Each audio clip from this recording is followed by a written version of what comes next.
Hey guys, Toy Smuggler here. Here it comes. This is just for you, Paul Parker. I told you I was going to do it.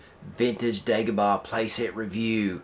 It's here. It's live now. 4:30 Sunday morning. That's right. I'm going to record it. I'm trying to get as much coffee in me to get through this, and it's going to debut sometime this afternoon. So let's turn that camera around and let's see what we got going on.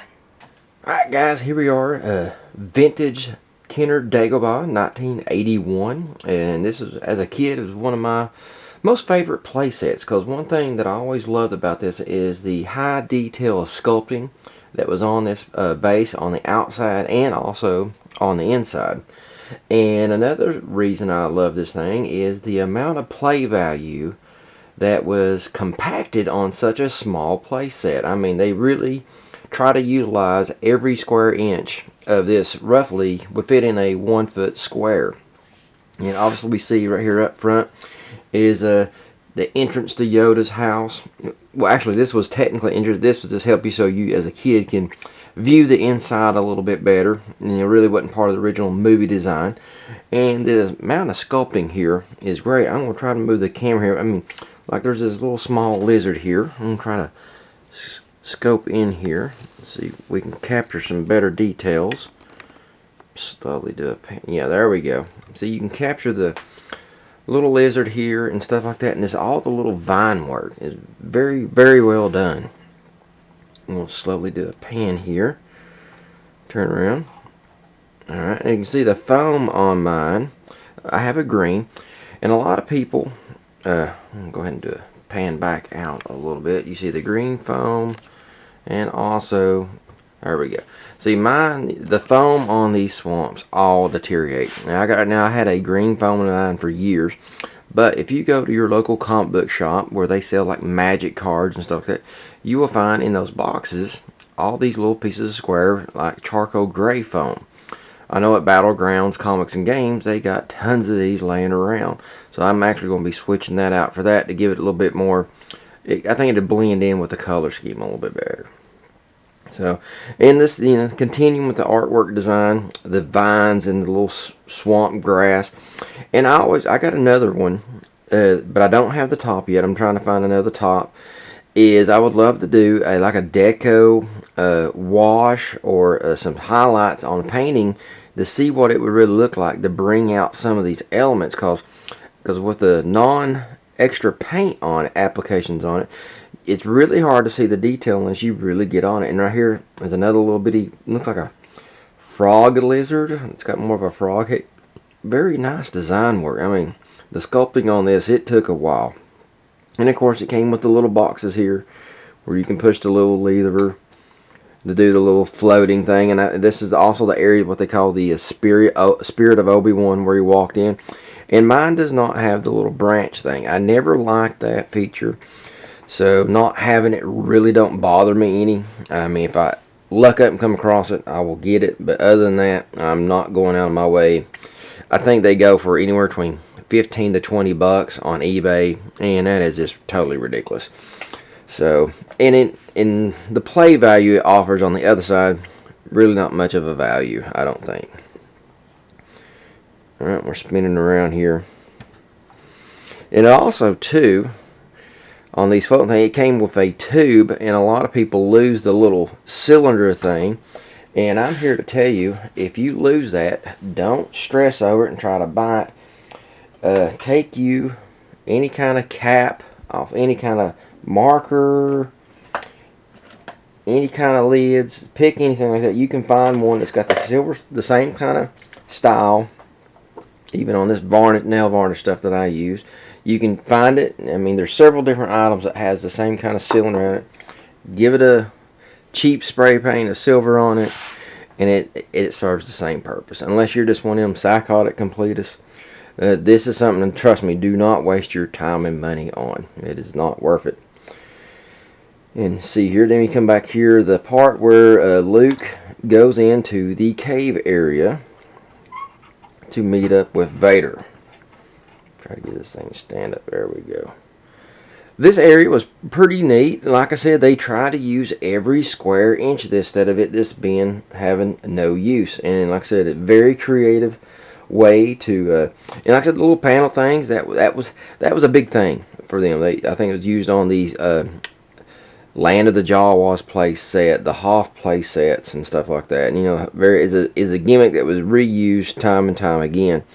So, and, hey, once something worked, they went for it. So, like I said, the detailing, this is where the branch was supposed to come in. And you're supposed to work it from behind and, I guess, grab Luke and make him spin over. I don't know. Or, I think, oh, that's right. It was actually used to where Luke was hanging upside down. So, like I said, I never saw much of a use for it. Alright. Just 1 second here. I'm going to do a pan out. And then I'm going to take the top off of it so we can see all the cool detail from the inside. Alright, here we have the base without the top mount on it. And like I said, you can really further see more details. I'm going to hold it up here. I really love the tree stump table with the bowl and spoon. That was just an amazing idea. They done a great job with the sculpting of the rings. Like I said, with the lighting hitting, like you can really start seeing all the crazy details. And the sculptor had this cool knack of writing his daughter's name in here. And I'm trying to, that lizard right there, you can barely make it out. It's usually mostly worn out by this point after 30-40 years. But on top of that lizard name right there, dead center, is the name Emily, and it also is on the top as well. So, but it's very hard to make out. You almost have to put maybe like rub some ink or some maybe acrylic paint that you can wash back out, but the name will come through. And like I said, you got some cool right here. Got some cool snakes. Remember Luke grabbing the snake and throwing it to the side. They even included that. Just a lot of great sculpting details. With the, like I said, the swamp weed. Like I said, I cannot wait to get another one of these and really do a paint job. I may, since I already got another base, I may go ahead and just paint that part and show you guys as maybe like a part 2 to this. I think that might be interesting to do. I mean, because the top's the top. Just a lot of great detail they put in here. Yeah, whoever the design is really done a great job at planning it out and making it where it all clicks together and doing the mechanisms here. A lot of times this is usually broken, but it's very easily fixed. It's just a, you know, teeter-totter, pretty much is all it is. And usually what's usually broken is these little stress flaps here, but that can be easily melted back together. Any kind of high heat plastic can be melted to it, and it's something you don't ever see. So when you flip it back over, even if you use a different color plastic, it's just not going to matter. It's just not going to be seen. So set that back over there. And on the other spot I told you where the sculptor wrote his name, on the very front of it, you go right here. I'm trying to get my hands in here. There's a tree branch right there, and you almost can make it out from this point with the lights hit it. It's actually, you read it, Emily, like that right there. It's right on that main branch coming directly below here, right there. So, but this is the vine work on here and stuff, and I always wondered how they I would love to see the type of clay they used, or did they make this out of wax? I'm always curious, because the hardest thing on making a piece like this, you got to remember, it's got to be put in the mold and popped back out. So it's hard. A lot of ways to trap the what they call lock. You don't want your mold to lock in place. So these guys were just masters at knowing how to design something, where you can pop it out of a mold, but yet still capture all the cool details and stuff. So very amazing work these guys did. And making things hollow, that's probably the most aggravating thing in the toy making business, is having to make things hollow. That I almost wish I could have to hire somebody to do that. So alright guys, that's just a quick look at the vintage Dagobah. Like I said, one of my most favorite play sets of all time. Like I said, it's just packed full, and it looks great on the shelf. That's another cool thing. It just looks great on a shelf. And like I said, don't forget the foam. Go to your local comic book shop. This is easily to replace. I got one slit here, but originally it was, what you do, you draw a line, and it's almost like a cross. Drill you 4 holes at the tips of your lines, then do your cuts. and it'll look more accurate. And like I said, I'm going to go with this color. I think it'll match with the decor a little bit better. The baby blue there kind of pops a little bit too much, but I think this looks more like the muddy sand pit that it should be. So, alright guys, that's it for the vintage. It's time to pull over my version. Alright guys, here you go. This is my air dry clay version of the vintage Dagobah. And it is massive. And it is extremely heavy. This thing locks in, I think, right at 22.5 pounds.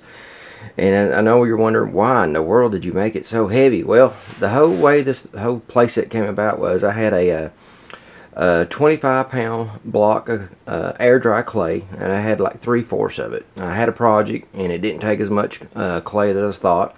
So I had a block of clay rolling around for like 2 or 3 months. Well, it was starting to go bad. It was wanting to dry out and stuff. So instead of letting it go to waste, I pulled up some blueprints off the Google and found the blueprints to the vintage Dagobah, and I made the bottom part of the base here.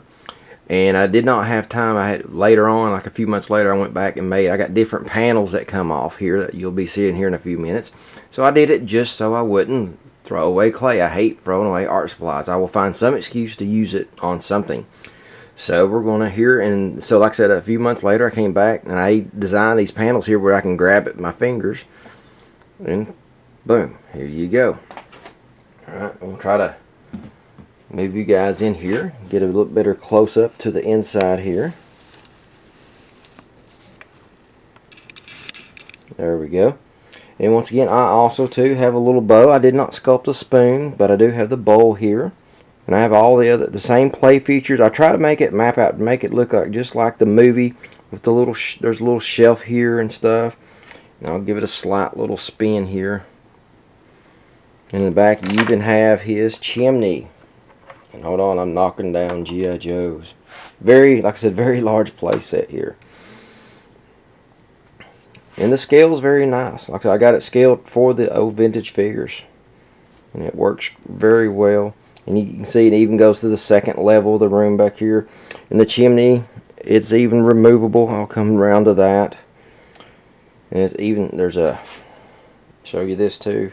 I'll go to the outer edges here in a minute. I'm going to stay with the internal while I got it good and focused here. So, and even you can catch the entrance door. You can start seeing where the entrance door is over here in the corner. And then you're going to get to this little panel right here. I'm going to try to back the camera off just a hair. There we go. Once again, my fingerprints. Pull a panel off.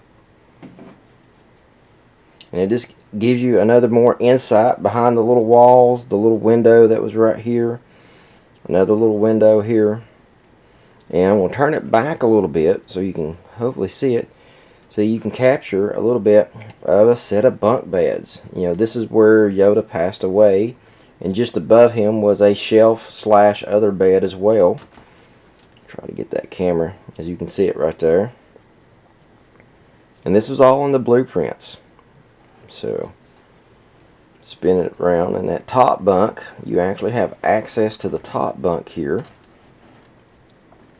Like I said, so the base of this thing is really getting in the way here of my shelf. There we go. See if I can get this panel off here. Just make sure it's all focused in. And boom. So you have access here that goes to that bed so you can see it. And it also provides you a little window here to what's going on back here, I guess, in the kitchen or back room area. So, and all these different little portholes and stuff, they were all in the blueprints. So, alright, getting it spun around here. Like I said, this thing's extremely awkward to move around, but it looks amazing outside here. I'm going to back at the camera off and let you see the detail on the outside here. Right here is the chimney for the little fireplace and everything that's back in here, and he has another little back window. But this one, like I said, I got it made where the fingertips can grab it.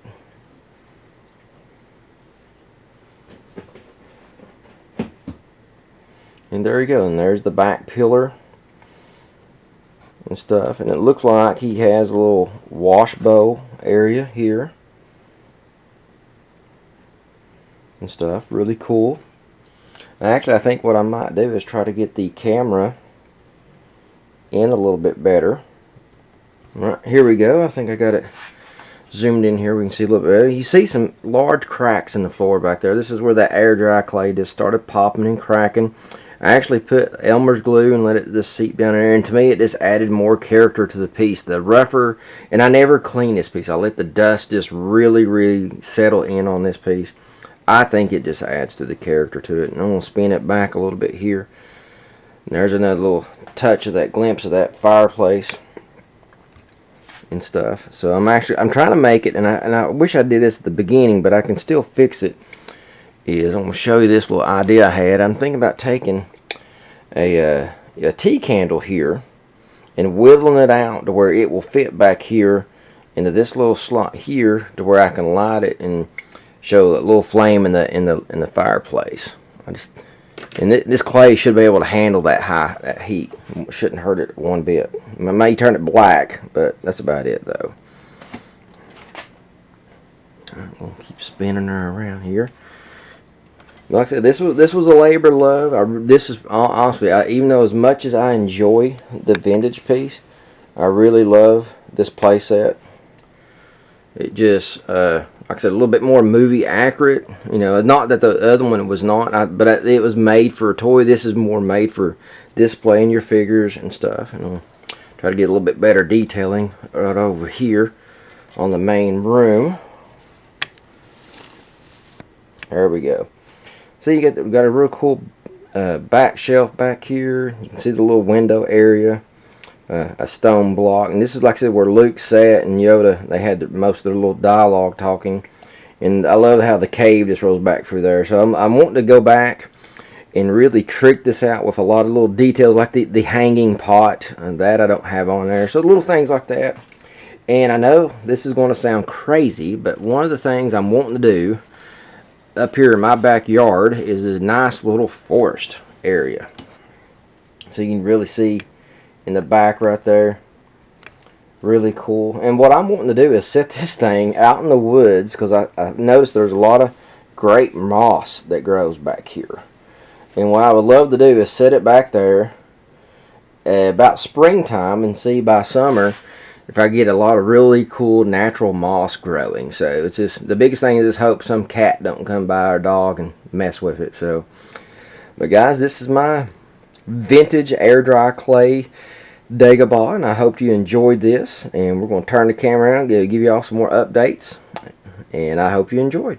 Alright guys, I hope you love that vintage Dagobah review, and also my version made out of air dry clay. One of the most aggravatingest clays to work with, but I think it turned out great. I tell you, I've got so much enjoyment out of it, and like I said, I'm thinking about throwing it out there in the backyard up in the woods in the spring. Got this nice huge 20-foot log where trees fell down, and the moss really grows on it, and I would love to see that kind of foliage just start to just marrow all of it and get inside of it and stuff. So I'm going to give you an update with that, and I hope it don't screw it up. But I don't think it's going to hurt the air dry clay at all. It may hurt. I got it all on a towel, pressed paper thing, so I may actually pop everything off that and glue it to an actual, like a cooking stone, like you do like pizza stones and stuff. So I'm thinking about doing that to it before I set it outside. But I'll do a video on all that, getting it prepped and showing you where I'm going to put it out back. And I just hope the cats and dogs that wander out in the woods don't mess with it. So I'm not going to put any figures in it, because that'll be the first thing they start gnawing on. So we'll put it out there, hopefully this coming spring and everything. I just want to give some quick updates. The Power of Play. Please guys, go to the Power of Play on Facebook, and that's our PayPal. If you want to donate anything, if you want to donate any toys, just send it to Battlegrounds Comics and Games right here in Dalton. You can personally drop it off, or just mail it to them. The address will be floating up here in a minute. But I tell you what guys, and I just want to thank everyone. You're just the great response on it. Everybody, I've heard a lot of great comments about it. No negativity. Thank you so much. I didn't want this to be a headache, because guys, I'm doing this for you guys, the fans. You guys, the YouTube guys who went to all this trouble for all these years now to collect all this stuff and to showcase us and give us the knowledge and the information we need to vamp up our collections. And I just want to, this is something I want to give back to the community as a whole.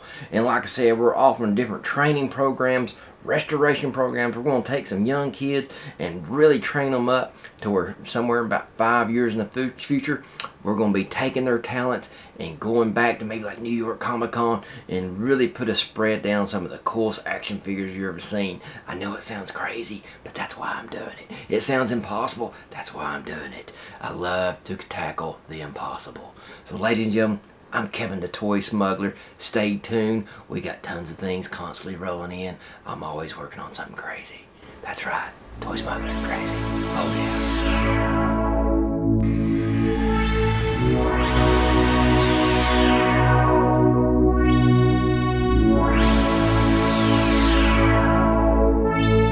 Wow.